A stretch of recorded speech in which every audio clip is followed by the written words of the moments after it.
তো আজকের সকালটা দেখেন, আর এই যে আপনাদের সাথে তো শেয়ার করা হয় না, একটা চাল কুমড়া ধরছে, তো আপনাদের সাথে একটু শেয়ার করি। এই যে মাশাল্লাহ, আর এই যে ছোট ছোট ধরতে আছে,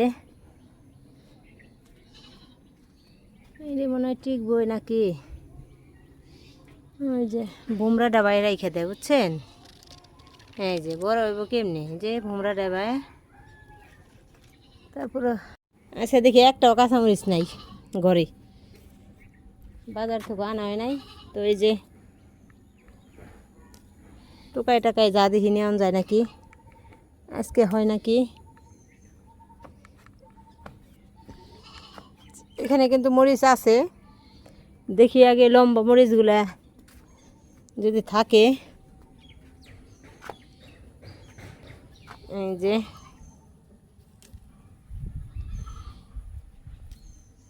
আছে মোটামুটি ভালোই, চলবো আর কি।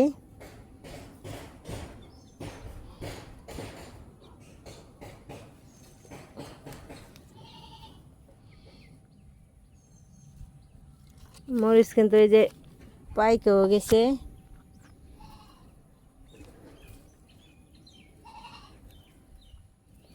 যা আছে আজকে চলবো। ওই যে ভালোই তো পাইলাম।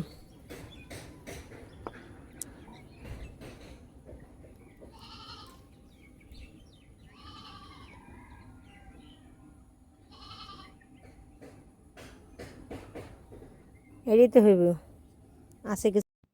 কাঁচামরিচ তো নেওয়া হলো, তো এখন আবার আমি নিয়ে যাব বেগুন।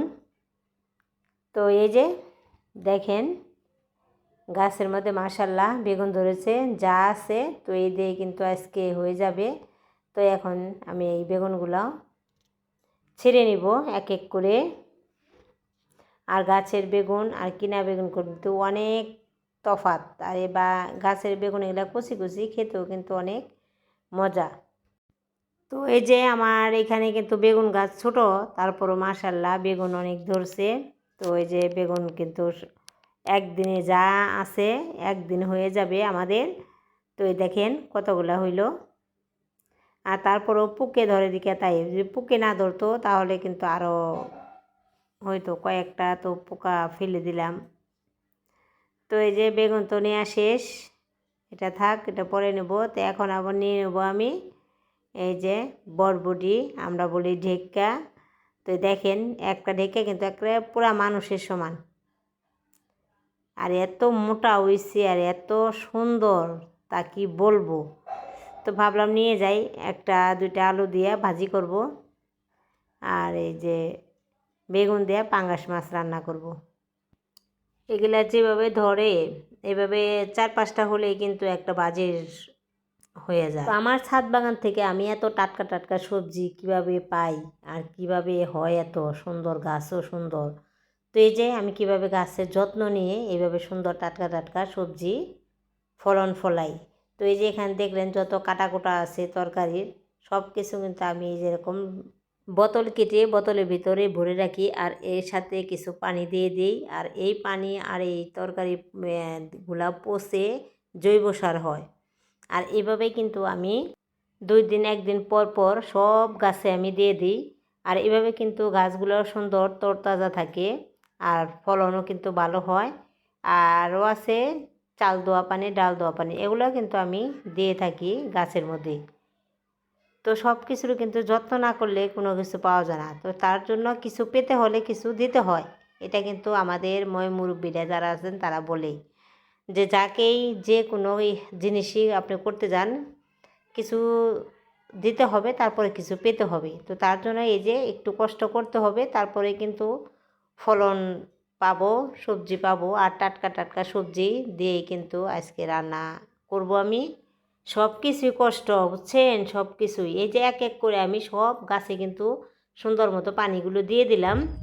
আর এই পানি দিয়ে শেষ করে খালি পানি দিলে কি হবে, রান্না বান্না তো করতে হবে, তাই না?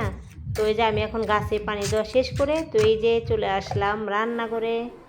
আজকে আমি রান্না করব পাঙ্গাস মাছ দিয়ে, এখানে যে গাছের বেগুন আর আলু দিয়ে। আর রান্না করব এই যে বরবটি আর আলু দিয়ে চিংড়ি মাছ দিয়ে ভাজি। তো আমি কিভাবে রান্না করি তো সবাই আমার পাশে থাকেন আর সম্পূর্ণ ভিডিও দেখে যাবেন। তো রান্না কিন্তু সবাই পারেন, তারপরও আমার নিজের রান্না আমি নিজে কিভাবে রান্না করি ওইটাই কিন্তু আপনাদের মাঝে আমি তুলে ধরবো। তো এই যে আমি রান্নার জন্য কিন্তু এখানে পাতিল বসাই দিলাম। তো এখন আমি দিয়ে দেবো তেল, তেল দিয়ে দিলাম আর দিয়ে দেবো কাঁচামরিচ পেঁয়াজ।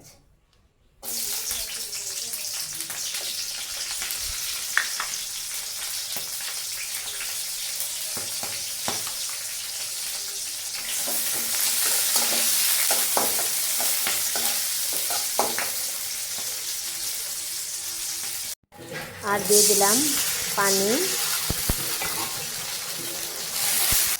স্বাদ মতো লবণ, আর দিয়ে দিব হলুদ মরিচের গুঁড়া। আর এখন একটু ভালো করে নাড়াচাড়া দিব, সাথে আদা বাটা দিয়ে ভালো করে যে মশলাটা কিন্তু আমি কষিয়ে নিয়েছি। তো এখন আমি দিয়ে দিতেছি আলু আর বেগুন। এই আলু আর বেগুন আবার ভালো করে আমি নাড়াচাড়া করে দিয়ে তারপরে আবার কষিয়ে নেব। তো ততক্ষণ আপনারা আমার সাথেই থাকবেন আর ভিডিওটি দেখতে থাকবেন। ভিডিওটি কেমন লাগলো সবাই কিন্তু কমেন্ট করে জানাইবেন। আর বাহির থেকে ছোটোখাটো ছাউন আসতেছে, তো সবাই কিন্তু এই ছাউনটাকে ক্ষমা দৃষ্টিতে দেখবেন আর সবাই এটা নিজের মনে করে ভিডিওটি দেখে নেবেন। এই এখানে কিন্তু আমি কড়াইতে তেল দিয়ে দিয়েছি। তো এখন আমি মাছগুলা ভেজে নিব। তো তার জন্য এই যে এক এক করে কিন্তু মাছগুলো আমি দিয়ে দিতেছি।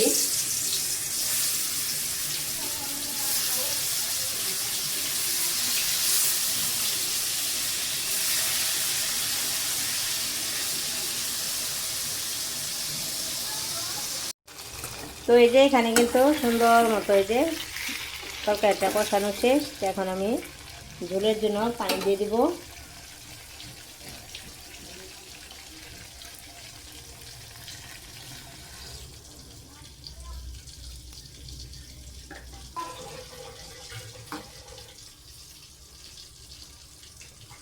তাড়াতাড়ি রান্না করতে চান তাহলে এই বুদ্ধিটা সবচেয়ে করবেন। এই যে এক চুলায় আমি কিন্তু মাছ ভাজতে দিলাম আর আরেক চুলায় কিন্তু যে আমার তরকারিটা বলকও কিন্তু এসে গেছে, মানে কষানো শেষ, বলকও এসে গেছে। এখন আমি এই যে এখান থেকে মাছ নিয়ে দিয়ে দেবো কিন্তু এই যে এইখানে, কারণ তাড়াহুড়া হইলো আমরা যারা ভাত খেতে বসছে, কীভাবে তাড়াতাড়ি করবো। সেই যে এটা হলো নতুন একটা তাড়াতাড়ি হয়ে যায় কৌশল। সকালে কাজ করলে কিন্তু অনেক কাজ আগায় যায়। গাছপালার যত্ন নিলাম, হাঁস মুরগি তো আজকে দেখাই নাই, কিন্তু ওটা কিন্তু অফ ক্যামেরায় করেছি। ছাগলের যত্ন নিয়েছি। তো আবার নিচে চলে আসলাম, সব কিছু কেটে দিয়েছে পরিষ্কার করে আবার এই যে বা তরকারিটা বসাই দিলাম। তো এইভাবে কিন্তু একটা সিরিয়ালভাবে কাজ করলে কাজ কিন্তু তাড়াতাড়িও হয় আর কাজটা কিন্তু সুন্দর মতো গুছানো থাকে। তো এই যে মাছ ভাজার তেলের মধ্যে আর সামান্য তেল দিয়ে এখন আমি ভাজি করব চিংড়ি মাছ দিয়ে ঢেকে ভাজি। তো এখানে কিন্তু কাঁচামরিচ পেঁয়াজ আর চিংড়ি মাছ দিয়ে হালকা ভাজা ভাজা হয়ে গেছে। তো এখন কিন্তু আমি আবার দিয়ে দেব হলুদ মরিচের গুঁড়া আর লবণ, সামান্য পরিমাণ পানি, মশলাটা কষাই নেব।